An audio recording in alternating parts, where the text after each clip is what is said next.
வணக்கம்ப்பா.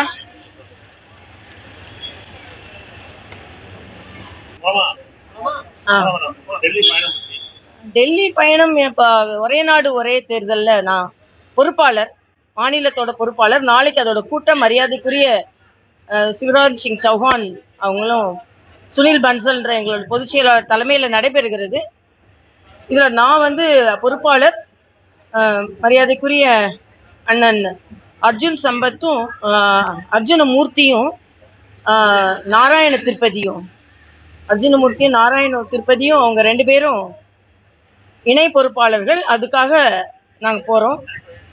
இது எப்போ உள்ள ரொட்டீன் விசிட் தான். இல்லை ஒன்றும் ரொம்ப இதெல்லாம் வேற எதுவும் அர்த்தம்லாம் ஒன்றும் இல்லை. ஆனா மரியாதைக்குரிய பாரத பிரதமர் 2 நாள் வந்தது மிக உற்சாகத்தை தந்திருக்கிறது. ஆனா எனக்கு ஒண்ணு கவலை என்ன என்றால், நம் தமிழகத்தில் உள்ள ஒரு சோழ மன்னனை மரியாதைப்படுத்துவதற்கும் பெருமைப்படுத்துவதற்கும் அதே மாதிரி தூத்துக்குடியில நாமெல்லாம் பயணம் செய்கின்ற ஒரு தென்கோடியில் உள்ள ஒரு விமான தளத்தை விரிவுபடுத்திவிட்டு வந்தத ஏதோ அதை மறைப்பதை போல ஒருத்தர் அறிக்கை கொடுக்கிறாரு. பிரதமருக்கு ஒரு பிரபலமான ஒரு தளத்திற்கு ஒரு இடத்திற்கு வருவது மட்டுமல்ல, அதற்கு பெருமையை உலகத்திற்கு எடுத்து செல்வதற்கு வருகிறார். கங்கை கொண்ட சோழபுரம் என்று கங்கையும் காவிரியும் 1000 ஆண்டுகளுக்கு முன்னாலே தமிழன் இணைத்திருக்கிறார் என்ற பெருமையை பேச வருகிறார். ஆனா வேற எந்த நாட்டிலும் இப்படிப்பட்ட சூழ்நிலை இருக்காது. இங்க தமிழ்நாட்டுல என்னன்னா, ஆன்மீக தமிழனாக ஏற்றுக்கொள்ளப்படுவதில்லை. இது மிக மிக மோசமான ஒரு சூழ்நிலை. அதனால் ராஜேந்திர சோழனும் தமிழன் தான். ராஜேந்திர சோழனின் எல்லா சாதனைகளும் தமிழனின் சாதனை தான்.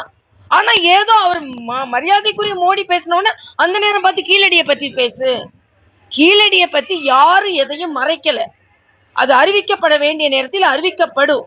ஆனா ஒரு பிரதமர் வந்திருக்கிறாரு அப்படின்றத கூட ஒரு பெருமையா கருதாம தமிழ்நாடு இருப்பது வேதனைக்குரியது. ஆனா இந்த இளைஞர்களுக்கு நன்றாக புரிந்திருக்கிறது. இப்படிப்பட்ட ஒரு தமிழன், கடாரம் கொண்டான் என்ற தமிழனை பாராட்டுவதற்கும் போற்றுவதற்கும் மோடி அவர்கள் வந்தார்கள் என்பதுதான்.